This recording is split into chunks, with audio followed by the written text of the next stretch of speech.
Let's talk about the mind-body connection to the heart. The heart is the organ that pumps our life force through our body. But the life force in the heart determines of what is in the heart emotionally. Heart disease is the leading cause of death in the world today. It kills more people every year than all cancers combined, more than all infections, diseases, more than any other single condition. The medical understanding of its causes, while it's sophisticated to treat at the biological level, it's still largely silent about the emotional and spiritual dimensions that research increasingly identifies as primary drivers. Now, in the heart, which is our manifestation center, it's also creating our personality. It's also creating our voice. It's also creating the words that we use. It's also creating confidence in us and connection to others. So if you've been disappointed in the past and you've been through heart sore, the first thing we all tend to do is we want to close the heart off because we don't want to feel that extreme pain in the heart. And we don't want anyone else to get into the heart again to cause that pain. But that's not the problem. The problem is our boundaries, that we didn't set up boundaries, healthy boundaries to protect ourselves. Our heart can't do that. The heart is just the emotions that it receives after the decisions that we made and the beliefs that we have. And when we understand that, we can let go of all this negativity that we harbor in the heart because it affects our whole being. So the heart is the throne room where God dwells, where love flows, and where we break or where we connect. And in Jeremiah 17, verse 10, I, the Lord, search the heart and examine the mind, to reward each person according to their conduct, according to what their deeds deserve. I, the Lord, search the heart and examine the mind. So the heart is where the Lord search for your light, for how you feel, for how you behave, for everything to do with the heart. There's a moment that most people have experienced at least one loss in their lives, a moment so devastating that the pain of it was felt, not in the mind, not as an abstract, but in the center of the chest as a physical event. In that moment, the heart does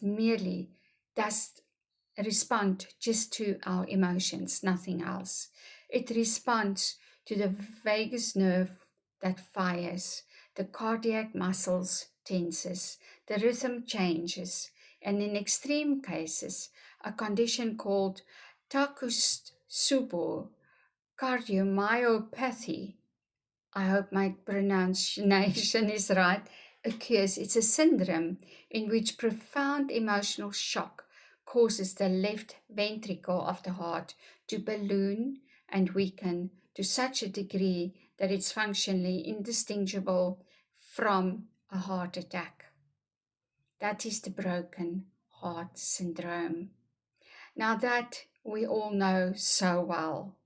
When we experience that broken heart syndrome, we feel our soul scatter into pieces. And it does. We feel broken.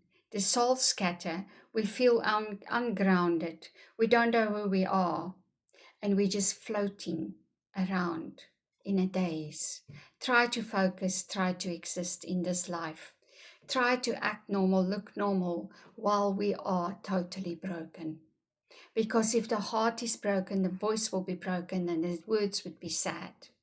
If the heart is angry, the voice would be angry and the words would be angry and it will hurt other people.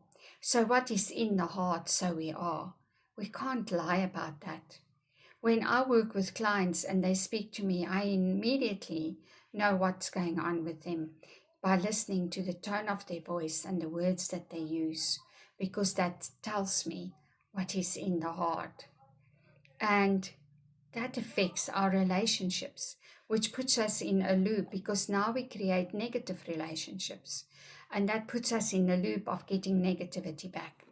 We are reactive instead of just take a step back before we react. Now that's another loop. And we wonder why people are so horrible to us. But it's because we have that pain that we carry that makes us horrible to them. So the chronic experience of emotional pressure has no outlet then.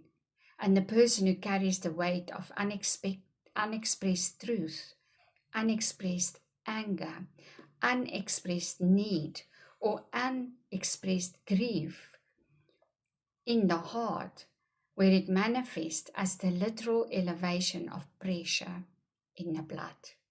And the blood pushes against the walls of the vessels with the force of everything that the person's not allowing themselves to push against in their actual lives. Therefore, it's so important. This is the setup for a heart attack. This is also the setup for other problems, health problems in your chest area. Is what do you harbor inside your heart? So traditional medicine knows about the heart and fire. The heart is the emperor of the entire organ system in ancient wisdom. It's from whom all the other organs take their direction, and to whom all other organs ultimately report back to. How amazing is that? When the heart is disturbed, the Shen becomes unsettled. The person cannot sleep, cannot concentrate, cannot experience joy or peace. They experience anxiety, palpitations, excessive dreaming, and a pervasive sense of emotional fragmentation are the clinical signatures of a disturbed heart in Chinese medicine. Does it sound familiar to you? Our hearts are so fragile. We are. And if we don't take care of ourselves, can you see how these outside experiences that we've experienced affect our inside and how we then from there behave, and it's affecting who we become. So I want to do a prayer for the heart to close off. So God of life, the cardia, the sacred center, you who search this heart and know it more thoroughly than I know myself, I bring you what is in my heart, the grief I've been managing instead of feeling, the love I've been giving without allowing myself to receive, the anger that settled into the distance when I did not know how to speak it, the walls I built one disappointment at a time until I could not remember what it felt like to be fully opened again. I'm tired of this armor, God. It's heavier than the wounds it was built to protect. Take the stone, give me the flesh, the soft, vulnerable, fully alive flesh that can be hurt again, but can also love again and be loved and feel the full frequency of being alive in a body you made exactly for this.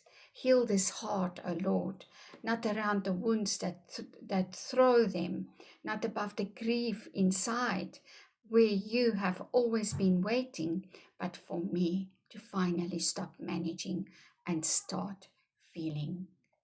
Amen.